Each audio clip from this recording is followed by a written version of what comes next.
Bonjour, je m'appelle Jérôme Raffnet et je vous partage sur ce fil de podcast la synthèse de cours donnés dans différents instituts depuis 2004 autour des théories et des pratiques médicales issues des traditions anciennes d'Orient et d'Occident. Bienvenue sur Énergie Tradition Santé à tous ceux qui nous écoutent avec discernement.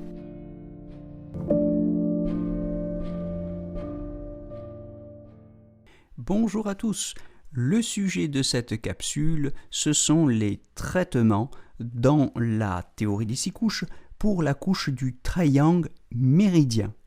Nous ne parlerons pas du triangle entraille, mais seulement du triangle méridien. Dans cette couche du triangle méridien, la première des 6 couches de la théorie des 6 couches, il faut distinguer le syndrome du vide du syndrome de plénitude. Alors attention, on est dans un cours de 2e année, nous allons parler des traitements. Cela suppose évidemment que soit parfaitement maîtrisée toute la question du diagnostic. Pour la question du diagnostic dans la théorie des 6 couches, du moins pour cette couche triangle, je vous renvoie au cours de 1re année qui est déjà accessible sur notre fil de podcast. Sans refaire tout ce cours, je me permets quand même de repréciser que le symptôme discriminant dans le triangle méridien entre le syndrome de vide et le syndrome de plénitude, c'est la transpiration. S'il n'y a pas de transpiration, c'est que le froid prédomine, le froid congèle, fige les pores de la peau. Le patient ne transpire pas. On est donc dans une attaque du froid à proprement parler, shanhan en chinois, une attaque du froid. Par contre, si le patient transpire, c'est le vent qui prédomine. On est dans ce qu'on appelle zhongfen, une attaque du vent. L'idée commune, que ce soit le vent ou le froid qui domine, c'est de libérer la surface. Nous sommes d'accord, il s'agit d'une atteinte externe, il faut libérer le biao, libérer la surface. Mais si le vent prédomine et que les pores de la peau sont déjà ouverts, évidemment, la sudorification que nous aurons à pratiquer sera moins intense que si les pores sont figés par le froid et qu'il faut les ouvrir. Alors comment fait-on cela en pratique ? Plusieurs solutions s'offrent à nous qui ne sont pas exclusives d'ailleurs les unes des autres et je vous les propose toutes. D'abord, pour ce qui concerne les points d'acupuncture dans le traitement de l'attaque du froid. Évidemment, il faut d'abord piquer le 7P et le 4GI. Je ne rentre pas dans le détail, mais enfin je vous renvoie quand même aux vidéos que j'ai déjà postées sur les associations classiques en acupuncture chinoise. Le 7P et le 4GI, c'est pour libérer la surface et faire transpirer. On piquera aussi le 12VC, un grand point du vent, et le 14 Dumai, qui est un grand point de la fièvre. Donc, en substance, 4 points d'acupuncture, 6 aiguilles, si vous concevez évidemment que le 7P et le 4GI se font en bilatéral. Pour ce qui est d'une attaque du vent, je vous propose les points suivants. Outre le 7P et le 4GI qui restent tout à fait essentiels, ce sont les points maîtres dans cette pathologie. Pensez aussi donc au 12VC, grand point du vent, au 13VC, grand point du poumon, au 20VB, un grand point du vent, au 14 Dumai également en fonction du niveau de la fièvre puisque c'est un grand point fébrifuge. Pensez également au 36 estomac et au 3IG. Pour ce qui est des pharmacopées, dans les attaques du froid, la formule de base c'est évidemment Ma Huang Tang, la décoction d'éphèdre. Mais inutile de se casser la tête sur cette pharmacopée classique, quoi qu'il faille bien l'étudier, je vous renvoie au cours de pharmacopée générale, parce que l'éphèdre est un produit dopant en Occident et il est interdit à la consommation. Du reste, il est interdit en Chine aussi et vous ne l'aurez que sur prescription médicale. Néanmoins, sachez que dans Ma Huang Tang, on peut substituer Xiangzhu à Ma Huang. Xiangzhu, qui n'est pas classé parmi les produits dopants, peut être légalement substitué et vous pouvez l'obtenir auprès d'un fournisseur si vous êtes un prescripteur agréé. Je ne rentre pas dans tout le détail des variations de Ma Huang Tang, mais il faut se souvenir que Ma Huang ou Xiangzhu sont deux produits sudorifiants. En Chine, on dit mahuang en hiver, xiangzhu en été, mais si mahuang est interdit, eh bien on utilisera xiangzhu en été comme en hiver. Si le patient transpire déjà, eh bien la prescription magistrale, c'est guizhitang, la décoction de cannelle, et c'est un produit qui est accessible sans restriction particulière. S'il faut agir rapidement et que vous n'en avez pas, inutile de le commander, parce que d'ici 3 jours, le temps que ça arrive, votre patient a eu le temps de mourir 3 fois.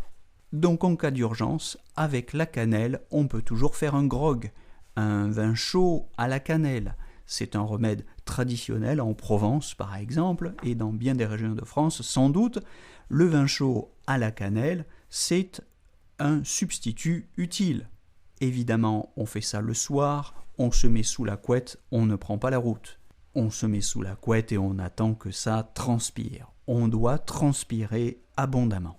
C'est le moyen par lequel le bio est libéré. D'autres consignes. Accessoires mais fort utiles, il faut savoir, je le répète, que dès qu'il y a de la fièvre, tout aliment devient toxique. Par conséquent, un jeûne intermittent d'au moins 18 heures ou un peu plus long, si on peut, 48 ou 72 heures, va considérablement réduire le temps de guérison et de convalescence. Il ne s'agit pas de faire un jeûne de 3 semaines, nous parlons de jeûne court, de jeûne thérapeutique et court. Du reste, il n'y a quasiment pas d'effort à faire puisque quand il a de la fièvre, notre patient n'a pas faim. Et s'il avait envie de manger ou s'il fallait le nourrir parce qu'il était particulièrement faible, eh bien il faut aller vers des aliments extrêmement simples qui ne vont pas lui demander d'efforts digestifs, tels que les jus de légumes et de fruits à l'extracteur. Attention, plus de légumes que de fruits. Évitez les sucres. Autre possibilité, le traitement au dioxyde de chlore. J'ai fait un podcast là-dessus, je vous y renvoie. Inutile de tout répéter. Autre possibilité, un traitement à l'argile.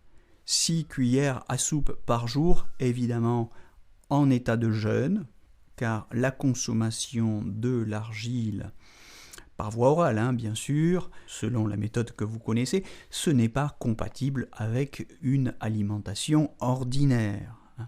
Mais voilà, c'est une méthode possible, il y a un usage anti-infectieux de l'argile. Je vous renvoie au travail de Jade Allègre, on ne lui rendra jamais suffisamment hommage, je vous renvoie à sa thèse de doctorat sur l'argile que vous pouvez trouver sur son site. Site du docteur Jade Allègre, jade-allègre avec 2 L.com. On arrive au bout de cette capsule, mais je vous donne aussi 2 ou 3 astuces en synoméopathie. Alors, il faut savoir que Pathorium 9CH est utile pour le syndrome de vide autant que pour le syndrome de plénitude, c'est-à-dire pour la pénétration du vent aussi bien que pour l'attaque du froid. Pathorium 9CH. Si la fièvre est très forte, on donnera plutôt Belladonna 9CH. Si le froid prédomine et que le patient ne transpire pas, on peut donner Aconite 15CH, Bryonia 9 à 15 CH. Mais nos recettes ne seraient pas tout à fait au complet si nous n'évoquions pas, avant de nous séparer, quelques pistes en aromathérapie. Le grand anti-infectieux général, c'est Ravinsara, mais on peut l'enrichir d'eucalyptus, Eucalyptus radiata s'il n'y a pas de glaire, Eucalyptus globulus s'il y a plutôt des glaires. Les eucalyptus sont des puissants toniques du poumon. Ravinsara tonifie les poumons et les reins. On pourra également recourir à l'origan et à la marjolaine. Attention aux doses, à la toxicité. Attention surtout à la toxicité du thym si vous en utilisez. Très efficace pour toutes les pathologies infectieuses, le thym. Mais il y a en aromathérapie différentes variétés de thym dont certaines sont particulièrement toxiques ou dermocaustiques. Je pense notamment au thym à thymol ou au thym carvacrol. Pour plus de sécurité, utilisez simplement un thym linalol, très utilisé en pédiatrie. C'est un thym très doux. d'usage très commode, très peu de toxicité. Mais s'il y a la moindre suspicion d'une affection de la zone ORL, pensez au thym thuyanol. Il y a évidemment d'autres huiles essentielles pour ce type d'affection. Le but de cette vidéo n'est pas d'être exhaustif, mais de vous donner les astuces les plus utiles, les plus facilement utilisables. Or, le Ravinsara, les eucalyptus et les thym sont des huiles essentielles, 3 variétés d'huiles essentielles qui sont facilement accessibles dans toutes les pharmacies ordinaires.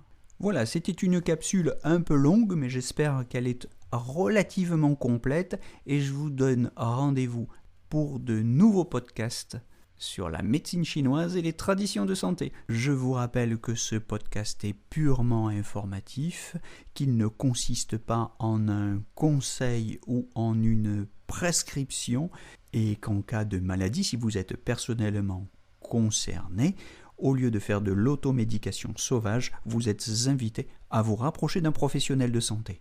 Et sur ce, je vous souhaite une belle journée à tous.